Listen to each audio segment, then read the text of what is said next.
Entonces tenemos que repasar un poco sobre lo que es la ley de Snell. Eh, Pero antes, pues, nosotros recordamos que la luz tiene varias propiedades. Eh, la primera propiedad que tiene la luz es la reflexión. Acá nosotros estamos viendo un haz de luz. Este se llama un rayo de luz o haz de luz incidente. Bueno, este haz de luz viene desde del aire, ¿verdad?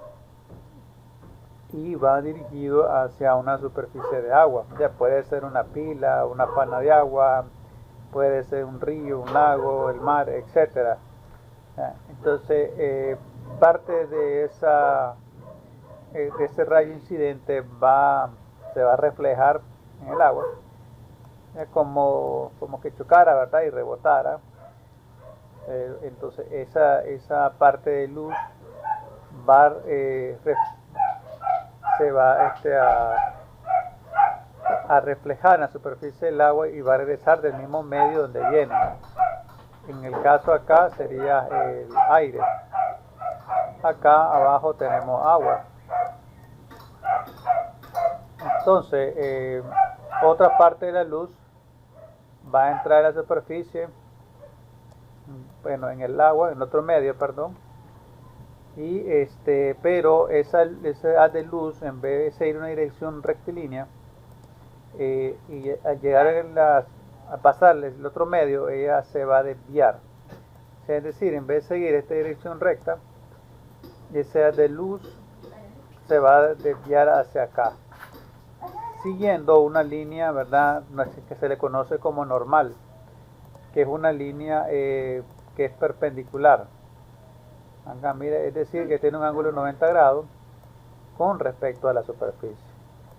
Entonces, esta de luz se va a desviar hacia la normal y va a tener un ángulo que nosotros llamamos θ sub 2. Y el ángulo de rayos de luz incidente va a tener un ángulo que se le llama como ángulo de incidencia. Algunos libros le ponen como θ sub i, otros le ponen como θ sub 1. Entonces nosotros lo tratamos así como θ sub 1. Luego acá, este otro ángulo es el ángulo de reflexión. Algunos libros, ¿verdad?, normalmente le ponen así, θ sub r, igual nosotros sí lo tenemos, es el ángulo con que se refleja ese haz de luz con respecto a la normal. Entonces, estas dos son dos propiedades que tiene la luz. La luz también tiene otra propiedad, pero ya tiene más que ver con la óptica física. En la física 3 nosotros vamos a ver, ¿verdad?, un experimento que se le llama el experimento de Young. Acá estamos viendo más o menos un simulador donde lo que hizo este señor es demostrar que la luz se movía o se mueve como una onda. Él dirigió un haz de luz, ¿verdad?, que pasaba por esos orificios. Ahora, esos orificios acá se miran ampliados, pero realmente esos orificios son muy pequeños, del tamaño de la punta de una aguja. Entonces, la luz, al pasar este pequeño edificio, ya comenzaba a moverse hacia todas las direcciones. Pero se mueve así, pero como la luz tiene naturaleza ondulatoria, se mueve hacia todas las direcciones, pero en forma de onda. Entonces, el edificio de acá abajo también me está produciendo ondas. Entonces, hay un momento en que en el camino esas ondas se van a sumar, ¿verdad?, y me van a formar esta luz. O sea, estas pequeñas líneas, acá se miran como líneas. Después vamos a ver el otro simulador que realmente se mira, depende, ¿verdad?, del orificio y la forma, el objeto, ¿verdad?, porque a veces puede ser un hilo fino, ¿verdad?, entonces causar este fenómeno. Entonces mire, la luz brillante es que ahí se le llama, ¿verdad? Lo que se le conoce, se forma lo que se le conoce como una interferencia constructiva de la luz. Y en la parte que quedó oscuro, que sería acá, ¿verdad? Hay interferencia destructiva de la luz. Entonces, esto lo podemos ver con el otro simulador que tenemos acá, que es de ondas. Y repito, nosotros lo vamos a ver en física 3, un poco más sobre esto de ondas. Vamos a profundizar un poco más. Las ondas, hay mecánicas, ¿verdad? Hay ondas electromagnéticas. En el caso de las ondas mecánicas se mueven a través de un medio, por ejemplo, como una gota de agua que está cayendo acá sobre la superficie de agua. Entonces me está generando unas ondas. Entonces, estas ondas mecánicas necesitan un medio para desplazarse. También existen las ondas de sonido. ¿Verdad? Vamos a poner acá. De ahí vamos a bajar el volumen. Entonces, el sonido se mueve como ondas, ¿verdad? Y él necesita un medio para moverse. Si vos haces sonido, ¿verdad? En un espacio donde no haya aire, no haya ningún medio, el sonido pues no se podría desplazar. Y las ondas tienen las características que ya mencioné, que ellas tienen interferencias destructivas y constructivas. Si vos dejas caer 2 gotas de agua aquí en una superficie con agua, va a haber partes donde esa onda que están generando las 2 gotas se van a unir, ¿verdad? Y se van a sumar y se va a generar una onda, sería una interferencia constructiva, ¿verdad? Y en las partes negras, ahí ellas se cancelan. Entonces, eso sucede con las ondas mecánicas, y la luz, al tener una naturaleza ondulatoria, va a pasar lo mismo, ¿verdad? Ahí tenemos con una ranura, aquí tenemos con 2 ranuras. Ahora, esa longitud de onda o la separación que hay entre la parte iluminada y la parte oscura va a depender del tipo del color de luz. Recordemos que la luz que nosotros miramos como blanca realmente es la combinación de varios colores, y cada uno de esos colores tiene una longitud de onda diferente. Entonces, si nosotros hacemos 2 pequeños orificios del tamaño de la punta de una aguja, y luego dirigimos un láser, una luz monocromática, nos va a generar esto que estamos viendo acá, y este fenómeno se llama difracción. Mira, acá lo estamos viendo de otra forma. Esto no me presentó en el aula de clase, pues, pero realmente en el aula pues no se mira muy bien por el proyector. Entonces miren, acá yo estoy causando el fenómeno de la difracción.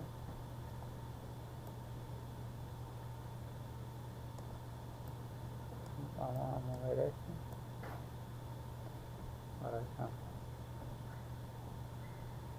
Entonces, depende del color de la luz que se dirigida hacia ese orificio,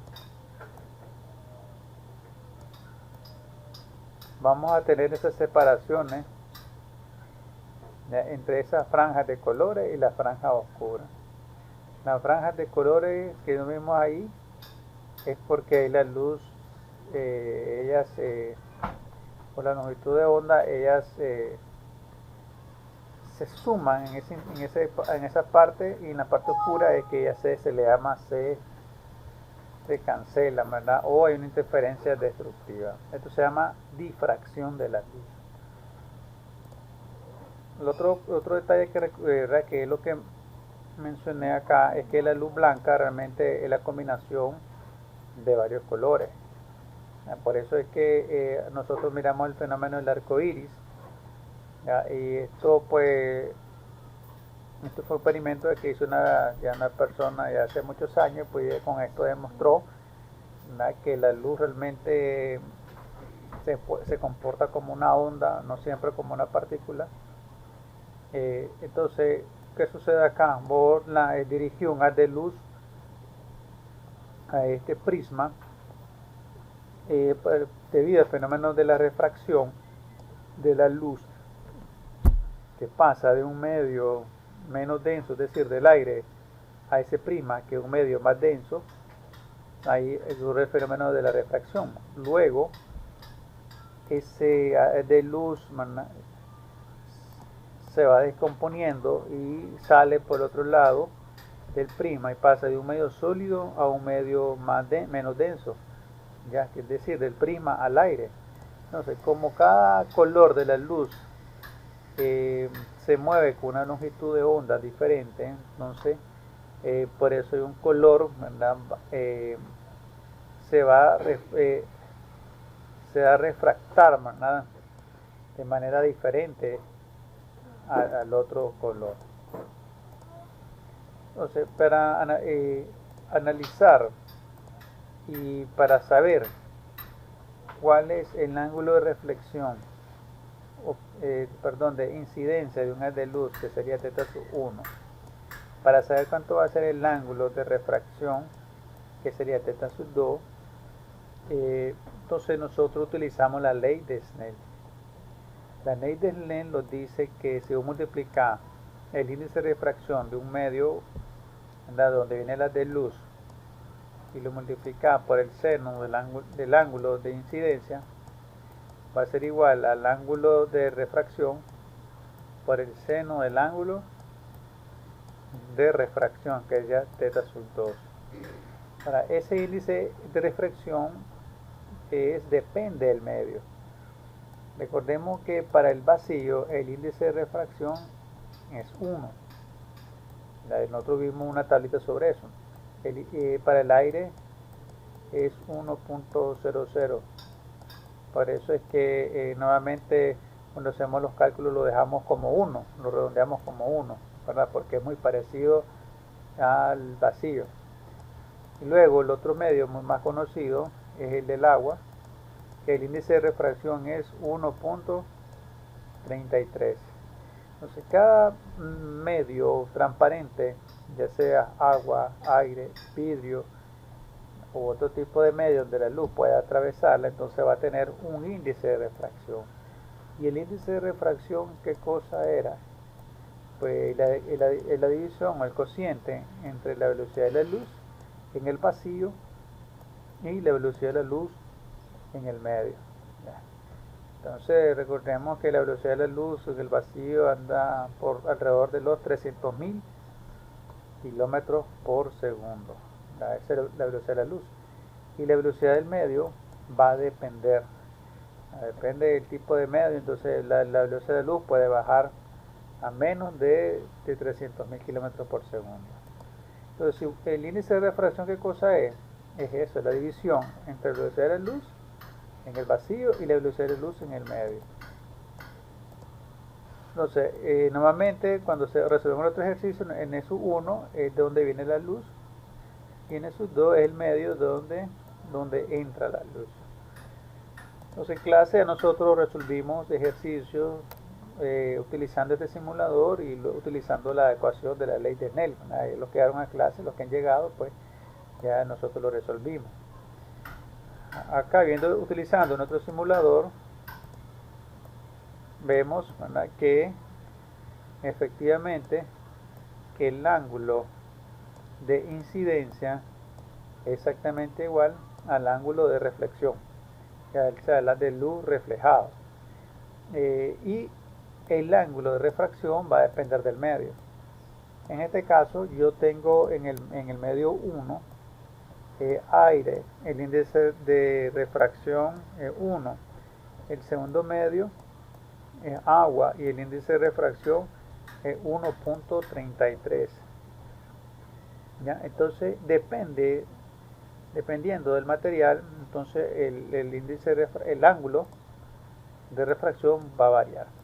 En este caso, pues como si ustedes pueden ver, el ángulo de incidencia es de 30 grados y el ángulo de refracción anda aproximadamente por los 22 grados. aproximadamente, ¿verdad? Porque este simulador pues no me permite ser tan preciso, ver así la regla. Pero si vos cambias el medio 2, en vez de poner agua, aquí le ponemos vidrio, el índice de vidrio anda por los 1.50, el agua 1.30. Entonces miren, ahora el índice o el ángulo de incidencia de 30 grados y el ángulo de refracción en este caso ahora anda por los 18-19 grados más o menos, con respecto a la normal. Otra cosa importante que nosotros aprendimos también con esto de la ley de Snell o el fenómeno de la refracción es que si vos dirigís un rayo de luz desde una superficie más densa a una menos densa, es decir, del agua al aire. Bueno, antes que hagamos eso, vamos a ver utilizar este sensor. Miren, aquí tenemos un sensor que me está midiendo la intensidad de la luz. Aquí me está diciendo que el 100% de la luz pues, está entrando en esta raíz de luz incidente. Ahora una parte de luz se refleja. Mire, dice aquí que con un ángulo aproximadamente, un ángulo de unos, vamos a poner 40 grados, un ángulo de 40 grados, la intensidad de la luz que se refleja es de 4.11%. La luz que entra al medio anda aproximadamente por el 95.89%. Ese ángulo o ese porcentaje de reflexión que entra y se refracta va a variar, depende al ángulo. Miren, acá el ángulo o la luz que se refleja, la intensidad anda por el 9.43%. Y la luz que se refracta anda por el 90%. Entonces, depende del ángulo, así va a variar, ¿verdad?, la cantidad de luz que se refleja y la cantidad de luz que se refracta. Ahora vamos a hacer algo diferente. Acá arriba vamos a poner medio agua y acá abajo el medio aire. Esto, imaginémonos que estamos viendo una piscina pero al revés.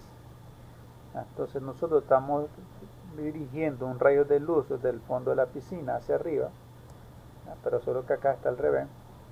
Entonces el fenómeno de la reflexión y refracción siempre va a suceder. Acá tenemos nuestro rayo de luz incidente, una parte de la luz se refleja siempre, es decir, se regresa al agua, y otra parte de la luz entra al otro medio y se refracta. Acá el ángulo de refracción o cómo se comporta el ángulo de refracción es diferente, porque acá la de luz que se refracta se aleja de la normal. Entonces, por así decirlo, como que el ángulo de refracción es mucho mayor que en el otro caso. También acá, en estos casos, cuando la luz pasa de un medio más denso o no menos denso, existe lo que se le llama un ángulo crítico. Es decir, voy a llegar a cierto ángulo, mire, y toda la luz se refleja, ya no se refracta, es decir, no pasa al otro medio. Vamos a poner acá el transportador y podemos ver que ese ángulo crítico se le llama, anda aproximadamente en este caso por los 50 grados más o menos. Es decir, si vos dirigís un rayo de luz incidente con más de 50 grados con respecto a la normal, toda la luz se va a reflejar, es decir, se va a regresar hacia el medio inicial. Entonces ya ningún haz de luz se va a pasar al siguiente medio ni se va a refractar. Pero si vos pones un ángulo menos 50 grados, es decir, menos que el ángulo crítico, entonces ahí sí sucede el fenómeno de la reflexión y el fenómeno de la refracción. A ver cómo estamos viendo ahí. Esto sucede solamente cuando pasamos de un medio más denso a uno menos denso. Es decir, cuando pasa del agua al aire o del vidrio al aire. Entonces, hasta acá hemos visto el fenómeno de la refracción. Ustedes dirán, pues ¿para qué sirve esto? La ley de Snell, de la reflexión, la refracción, ¿para qué sirve todo esto? Pues todo esto sirve para analizar lo que estuvimos viendo en clase la semana pasada, que eran los espejos. Entonces los espejos todos sabemos que tienen aplicaciones en la vida real, en la vida diaria. Acá tengo un ejemplo. O sea, los espejos más comunes que nosotros conocemos son los que se llaman espejos planos. O sea, son los que tenemos en nuestras casas nosotros, pues para peinarnos, para vestirnos. Vienen en los roperos, vienen en los borradores que compramos nosotros en los tarjadores, perdón. Entonces, pero también existe otro tipo de espejo llamado espejo esférico, parecido a ese que estamos viendo ahí en la imagen. Ya, los espejos esféricos los encontramos en muchos lugares. Tal vez alguien puede dar ejemplo donde los ha visto esos espejos esféricos. Si alguien quiere aportar.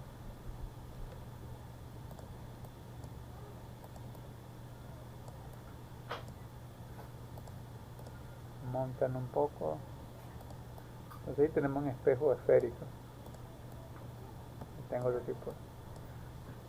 ¿Dónde ustedes han visto esos tipos de espejos esféricos? Tal vez alguien quiere comentar y hacer un aporte. ¿Dónde los ha visto?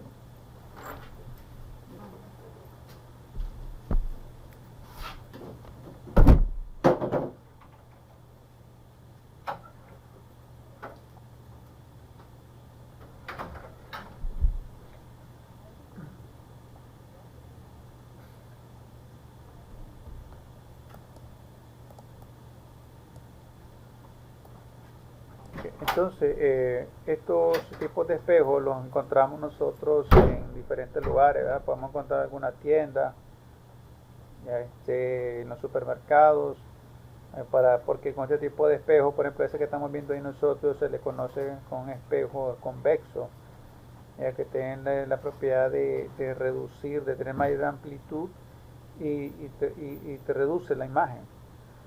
Acá a la derecha pues tenemos otro tipo de espejos, ¿verdad? Que no son muy comunes, ¿verdad? Tal vez no los encontramos muy en todos lados porque se utilizan espejos especiales para los dentistas. Este espejo cóncavo. Los espejos esféricos tienen la particularidad de que ellos te reducen la imagen, y en el caso de los espejos cóncavos ellos te aumentan la imagen, ¿verdad? Si el objeto está cerca. En el caso de los espejos planos, pues ellos pues no te reducen ni te aumentan, sino pues que te muestran el tamaño real del objeto. Entonces, para analizar todos los tipos de imágenes que me producen los espejos, se utiliza pues la ley de Snell, ¿verdad? Entre otras ecuaciones. Luego acá tengo estos dos sujetos.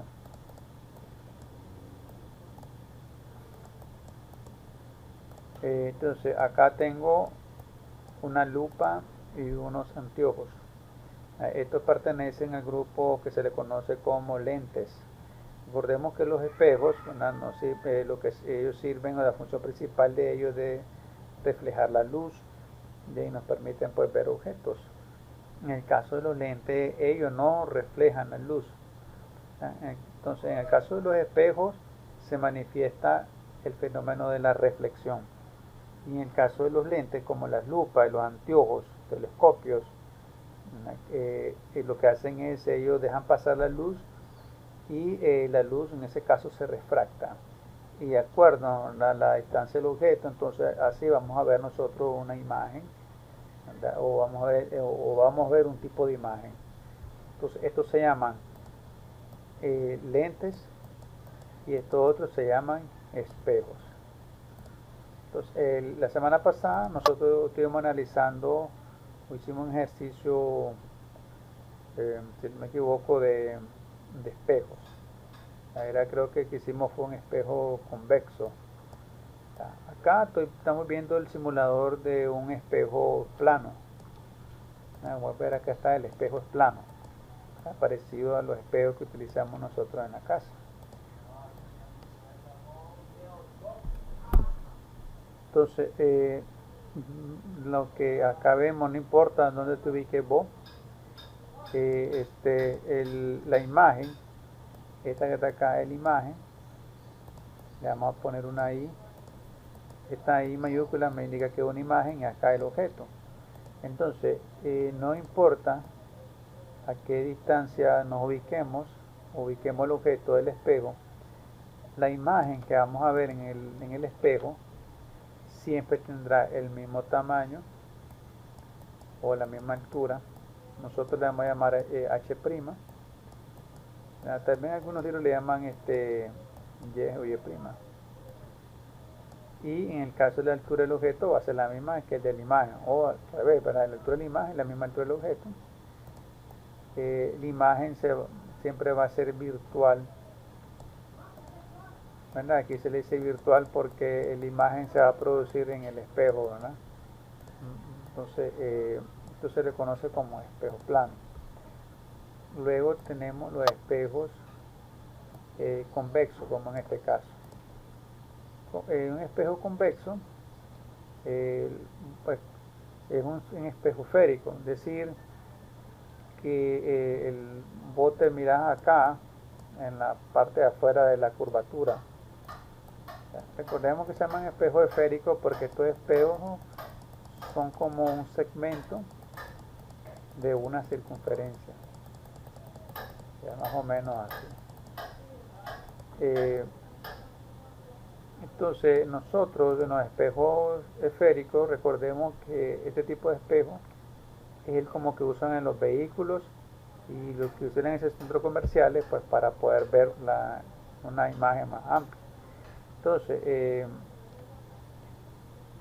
todos los espejos, los esféricos, tienen un punto característico que se le llama el foco y el otro es el centro de curvatura.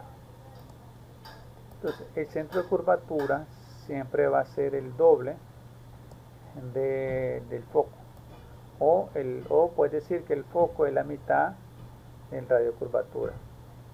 En este caso, yo estoy midiendo acá en este espejo y el foco dice que está a 100 centímetros del vértice. Recordemos que todo se mide acá desde el vértice, desde ahí medimos, es como nuestro punto 00.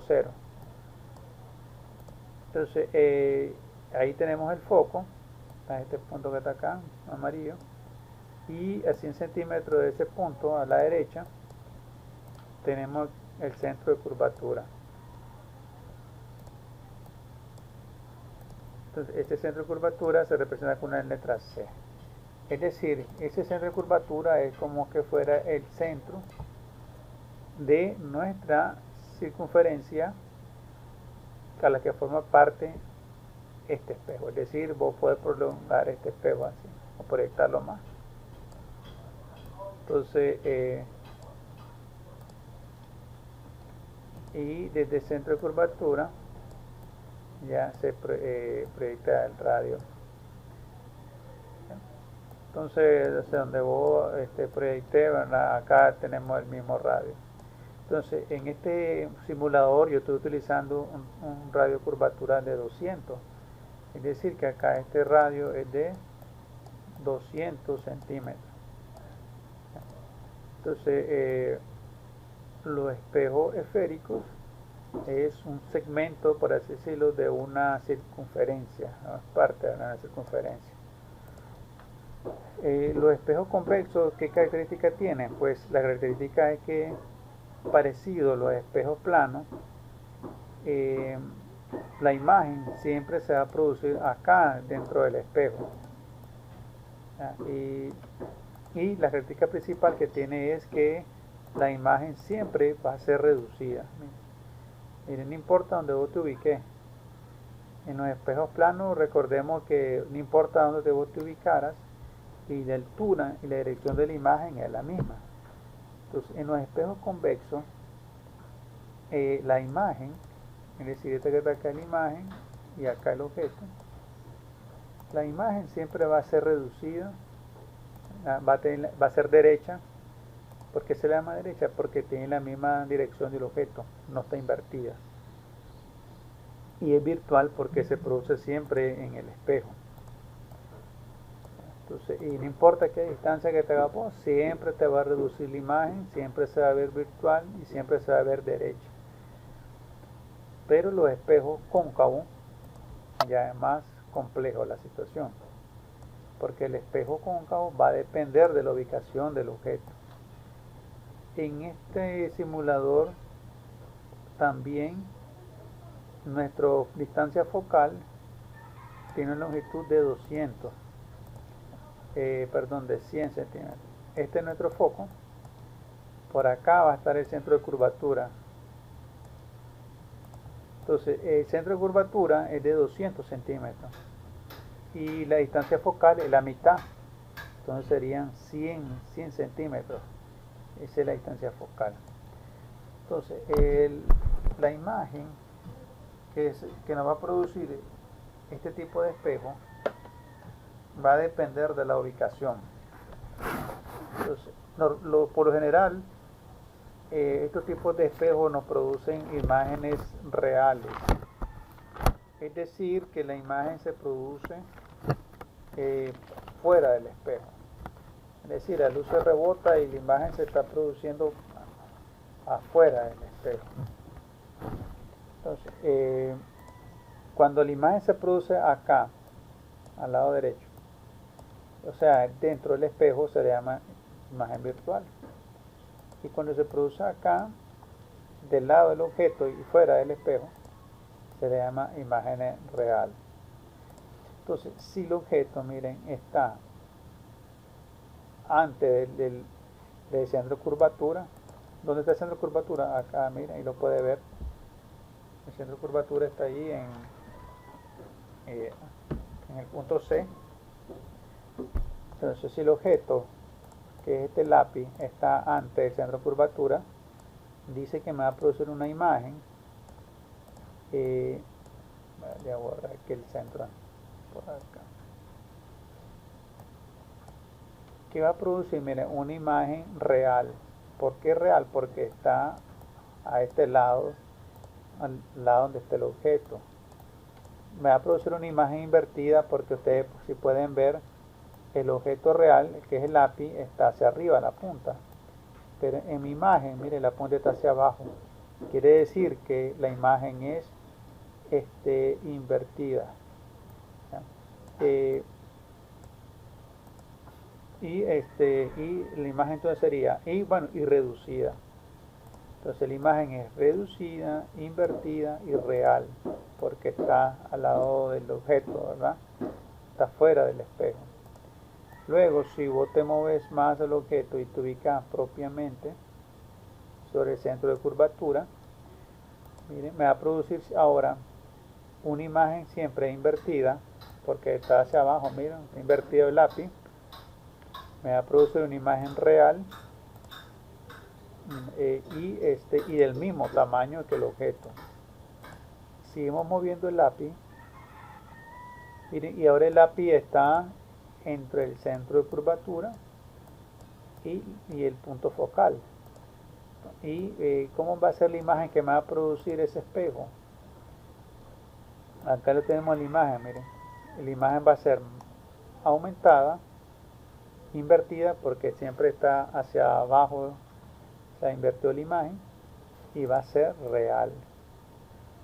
Como ustedes pueden ver, la imagen se va moviendo hacia la izquierda. Entre vos más te cerca del punto focal, la imagen se va haciendo más grande y se va moviendo a la izquierda.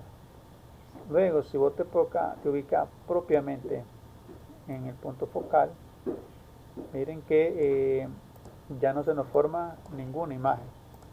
¿Ya?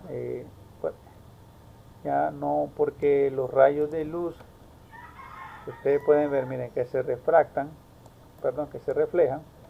Acá lo que estamos viendo es solamente el fenómeno de la reflexión de la luz. Entonces todos los rayos que pasan por el lápiz y después reflejan en el espejo, entonces no se intersectan, entonces no se forma la imagen. Ahora, si vos movés más el lápiz, mira, hacia más cerca del espejo, miren qué pasó. Te aumentó el tamaño del objeto. Por eso es que decíamos que los espejos cóncavos lo utilizaban mucho en la dentista, ¿verdad? Lo utilizan pues para poder ver los dientes, y aumenta un poco el tamaño del diente y como está cerca, entonces te logra ampliar la imagen. Entonces, ahora en este caso, ¿cómo va a ser la imagen? Pues parecida el caso a los espejos planos y el espejo convexo, porque la imagen se forma en el espejo y la imagen es derecha, es decir, tiene la misma orientación que el objeto. Este es mi objeto y esta es mi imagen ahora. Entonces la imagen tiene la misma orientación que el objeto. Entonces el lápiz que vemos a la izquierda, que es el objeto real, tiene la misma dirección que la imagen que me está produciendo el espejo, solo que la imagen es aumentada. Entonces, en este caso, la imagen se le llama virtual porque se forma dentro del espejo o está el otro plano, ¿verdad? El objeto real, aumentada y derecha. Derecha, ¿por qué? Porque tiene la misma orientación que el objeto real. Esto se llama espejos cóncavos. Hasta acá, si alguien tiene algún aporte, una consulta sobre esto. La próxima semana, que será nuestro último día de clase, vamos a realizar un ejercicio de esto, de lentes, y luego haríamos uno de espejo, ¿verdad? Que va a ser nuestra guía para nuestro examen final que vamos a hacer en clase. Entonces nosotros en clase recuerdo que hicimos un ejercicio como este, creo que era un espejo convexo, ¿verdad? Que utilizando la ecuación, la fórmula de los lentes, ustedes recuerdan que utilizamos, era la siguiente. Decíamos que, bueno, los libros y los videos que yo les comparto a ustedes, la verdad, van a tener muchas variaciones en el tipo de variable o de letra que utilizan. Pero en nuestro caso, el que vamos a utilizar es el siguiente. 1 sobre f, que es la distancia focal, va a ser igual a 1 sobre x, que es la distancia entre el objeto y el vértice. Por ejemplo, acá vamos a poner la pared acá. Nuestra altura h sería la altura del objeto. La altura h' sería la de la imagen. Y luego la distancia del objeto al vértice sería x. Ya en clase pues vimos que algunos libros, en vez de ponerte x, te pone s o de o, ¿verdad? De su o otros te ponen p. Entonces pues nosotros estamos poniendo x. Y la distancia entre el vértice, aquí el vértice, y la imagen, nosotros le vamos a llamar x'. Otros libros o tutoriales te van a decir s' o di, distancia de imagen. Entonces, en base a esto, a esta variable, bueno, y la distancia focal va desde el vértice a donde tenemos el foco. Recordemos que en los lentes convexos, la distancia que va del vértice al foco, cuando hagamos nuestro cálculo, lo vamos a tomar como negativa. Y la distancia que hay del vértice al centro de curvatura, también la vamos a tomar como negativa. Esto en los lentes, perdón, en los espejos convexos. Y bueno, y en el otro caso, vamos a ver ahora, antes de hacer la ecuación, ver los variables en un espejo cóncavo. En un espejo cóncavo la situación es más diferente y un poco más compleja. ¿Por qué? Porque acá tenemos nuestro foco.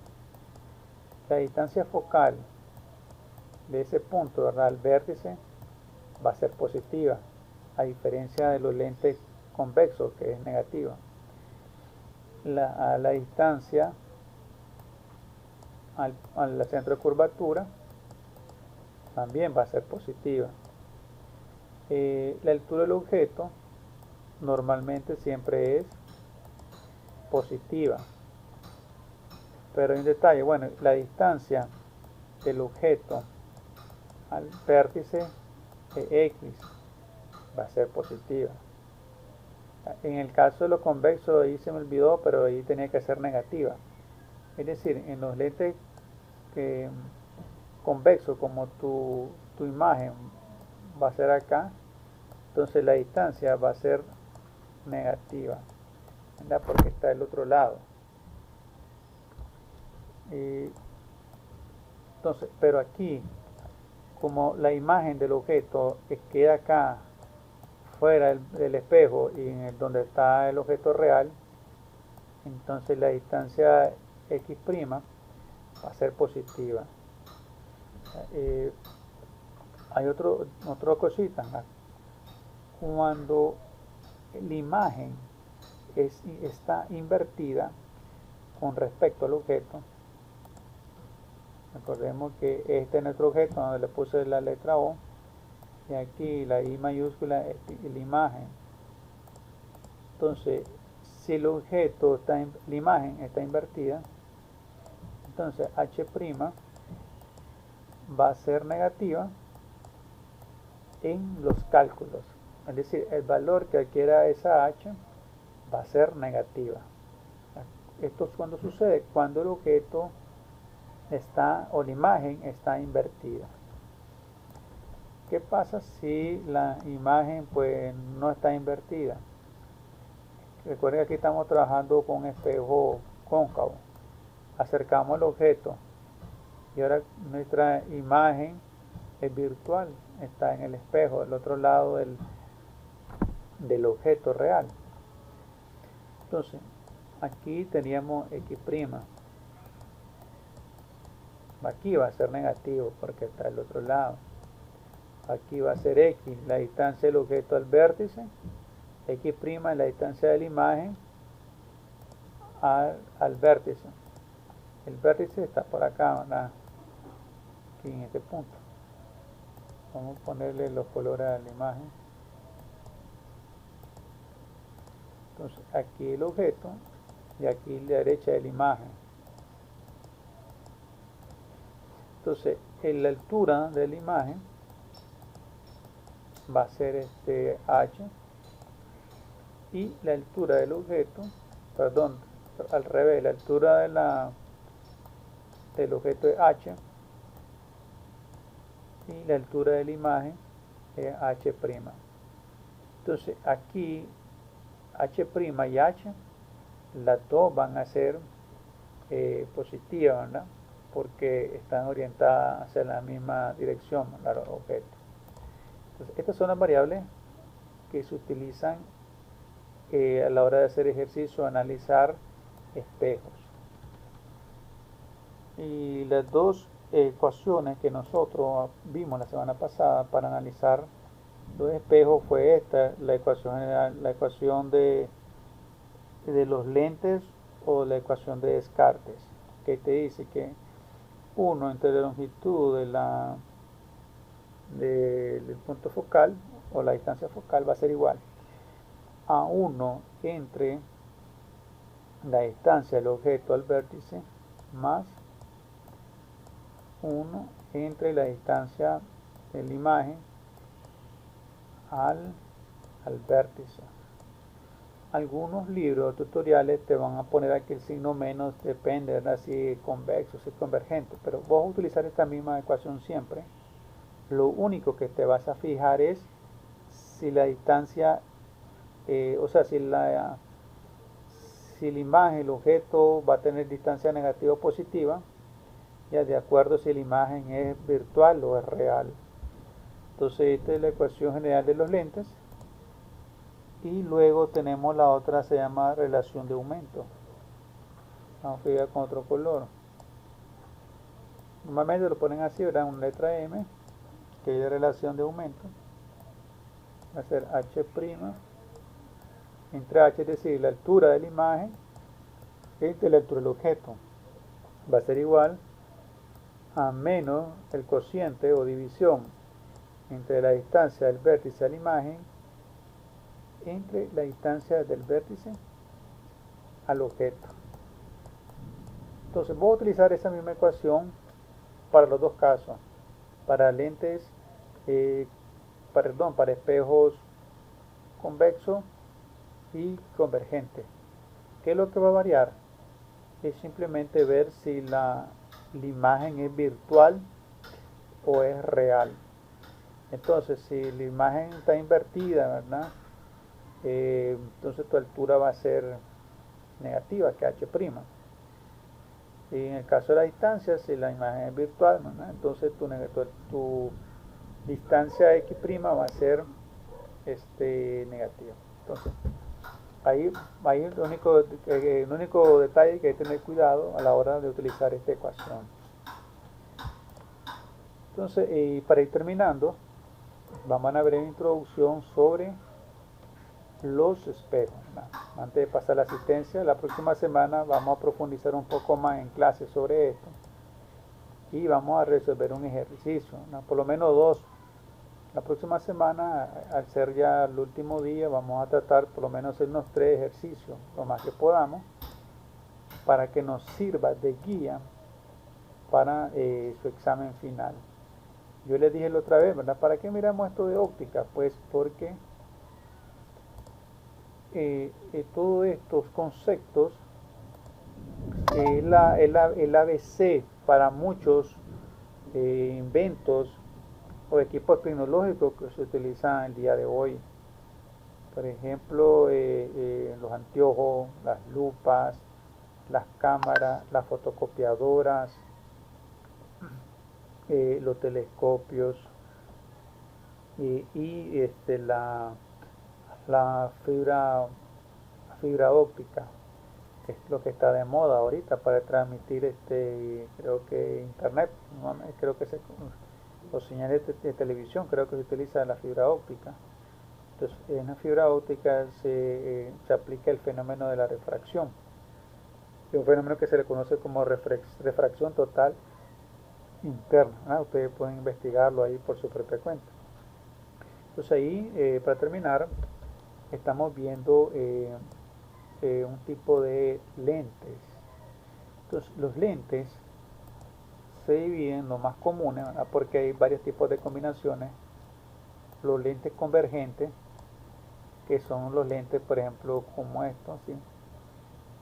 Las lupas es un ejemplo de lente convergente, es decir, es como que vos tengas dos lentes juntos, ya dos lentes, o como que tengas dos espejos, por decirlo, convexos, y vos los pegué, pero en este caso ellos dejan pasar la luz.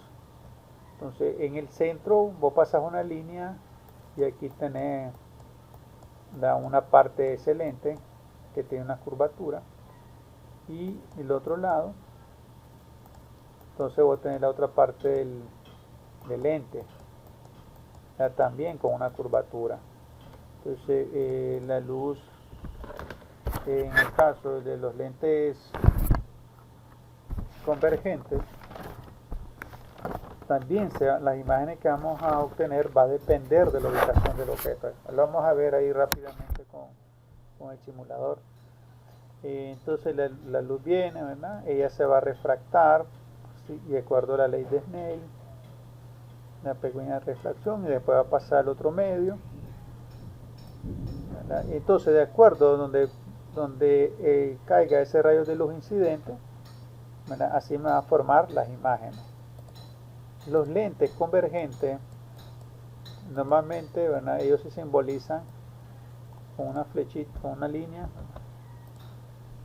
Primero, ¿verdad? Se le pasamos acá lo que se llama como el centro o el eje óptico.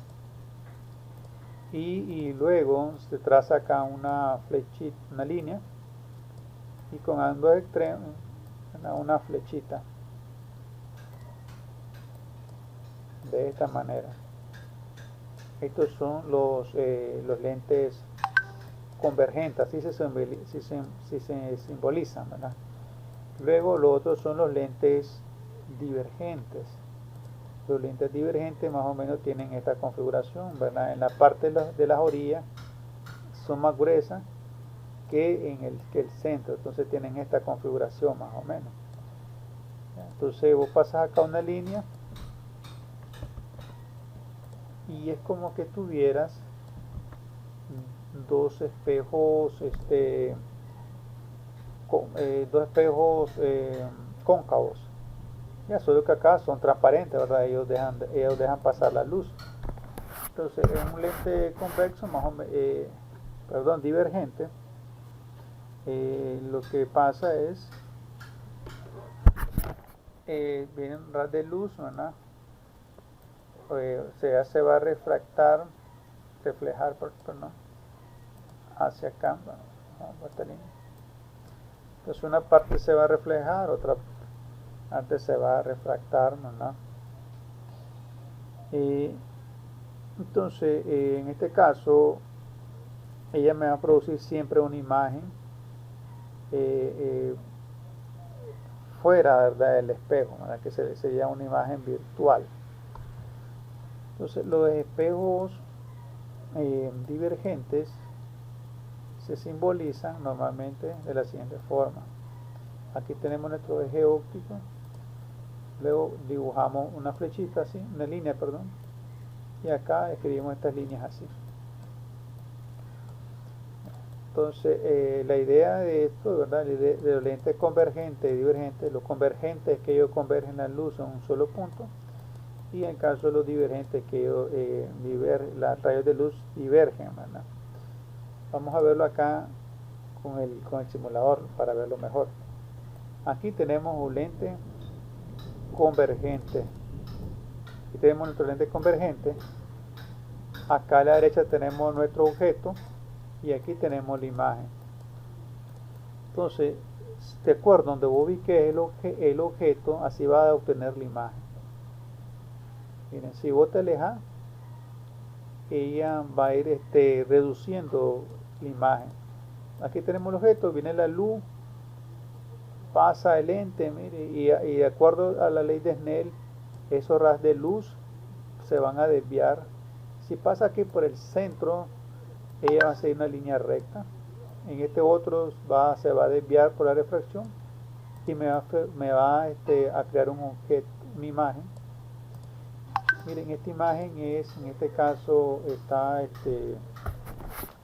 invertida, reducida, y se le llama, en este caso, la imagen va a ser real. Acá es un poco diferente que con los espejos, ¿verdad? Acá se le llamamos imagen real cuando se produce del otro lado del lente, ¿ya? Y si la imagen se produce donde está el objeto, entonces se le llama ahora imagen virtual. Es el cambio que va a tener con respecto a los espejos. Entonces si vos te vas acercando, miren, va aumentando la imagen. Entonces la imagen va a ser aumentada. Aquí está la imagen aumentada. Va a ser invertida porque como ustedes pueden ver ahí, invirtió la dirección del lápiz, ¿verdad? Está hacia abajo la punta. Y la imagen va a ser real, ¿verdad? Porque está del otro lado del objeto. Esto se llama lentes convergentes. El divergente es diferente, miren. Los lentes divergentes te va a formar siempre la imagen fuera, bueno, no fuera, sino del lado de nuestro objeto. Este es el objeto y este es la imagen.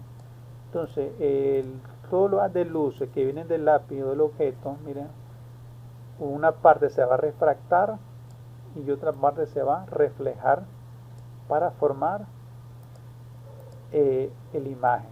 Y aquí tenemos un haz de luz, se refracta una parte y otra parte se refleja para formar mi objeto.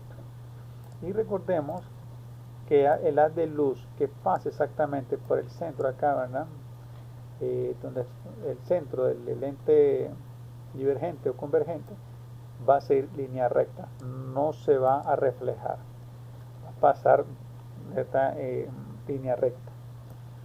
Entonces, los lentes divergentes te van a formar siempre una imagen reducida derecha. ¿Por qué? Porque tienen la misma dirección, ¿verdad?, que el objeto original, y va a ser virtual porque se produce donde está el objeto.